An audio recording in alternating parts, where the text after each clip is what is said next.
Hi, and welcome to another episode of Hot Takes with me, the Silver Fox.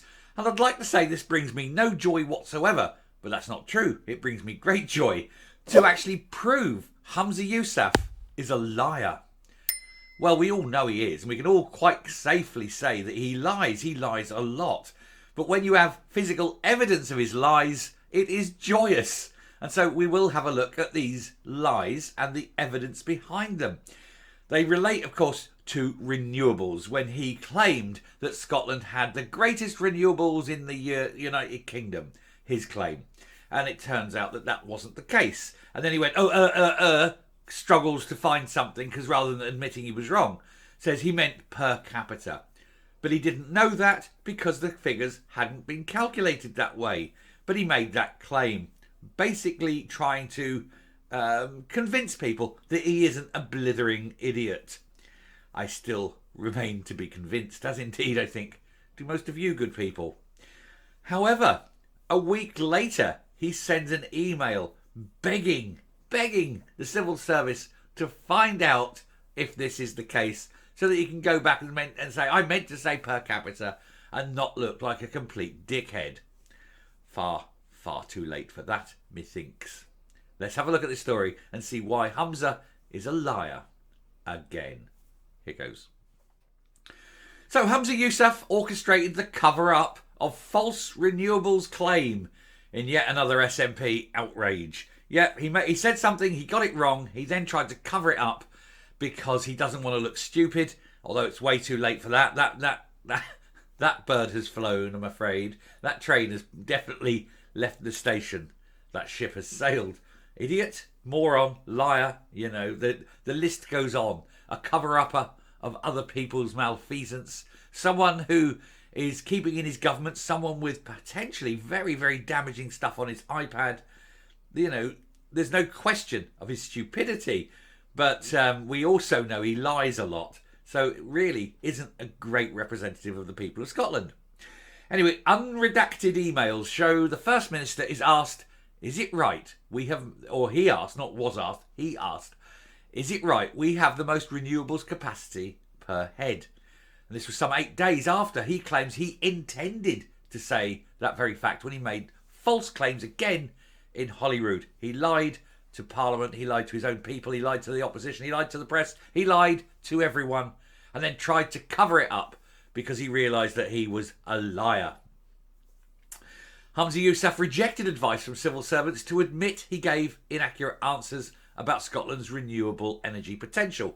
Instead, the First Minister and his special advisers instigated a costly operation to spare his blushes. Yes, make me look as though I'm right, even though I'm a dick, basically. Operation Dick, we can call it, because he didn't want to look like he'd got something wrong, because he's quite incapable of getting anything wrong, as we know. He's the most perfectly perfect person who ever was.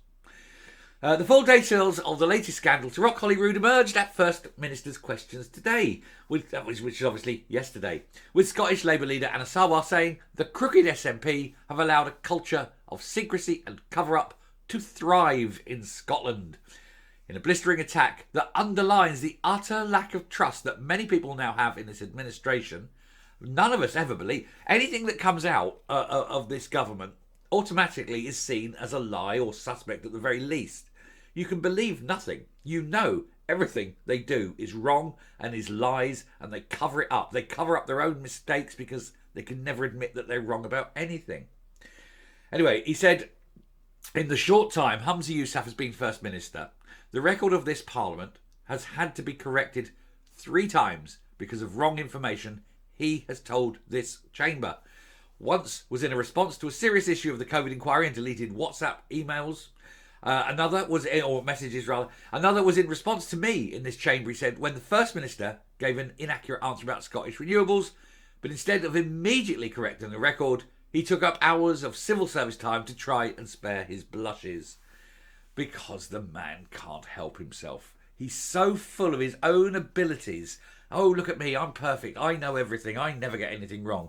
That he's quite incapable of admitting that he's a knob, that he gets things wrong, that he's an idiot, that he's very, very low IQ.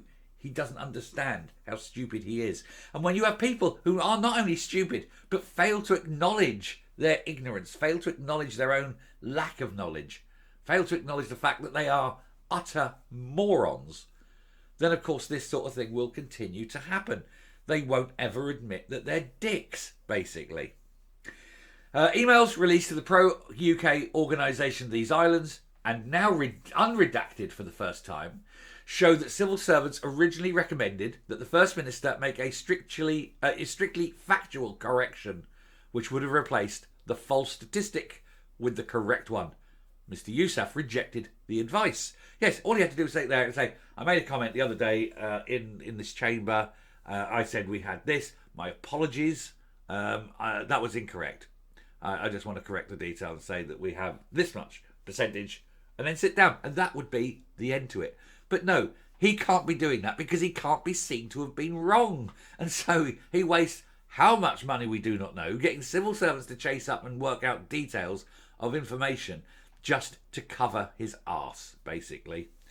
Although you wonder how much cover-up is going on behind the scenes rather than the ones we're just finding out about, because he's undoubtedly wrong on many, many things.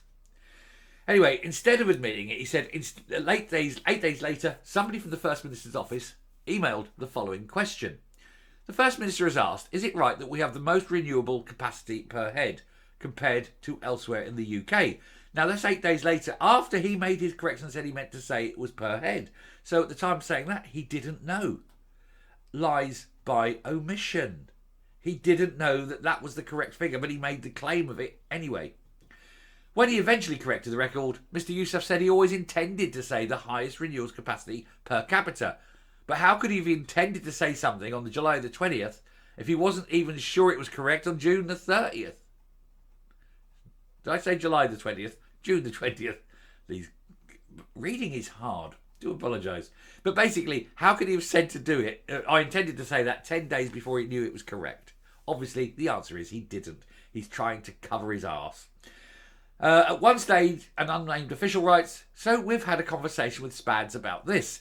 Key thing we need to do is first ensure that we have some cover in FMQs where this will likely come up. Yeah, the fact is that other people have picked up the fact that he's a liar, that he's wrong, that he's trying to cover up the fact that he's a liar and that he's wrong, and that he's making such a half-arsed attempt at trying to cover his arse that when it does come out, it's way, way worse than if he'd have just said, oh, I made a mistake and sit down. People make mistakes. We know people make mistakes. We don't care that people make mistakes, so long as they put their hand up and say, listen, I said something the other day, I was incorrect. Just want to correct the record. I said something that I thought was correct. Turns out I was wrong. Job done.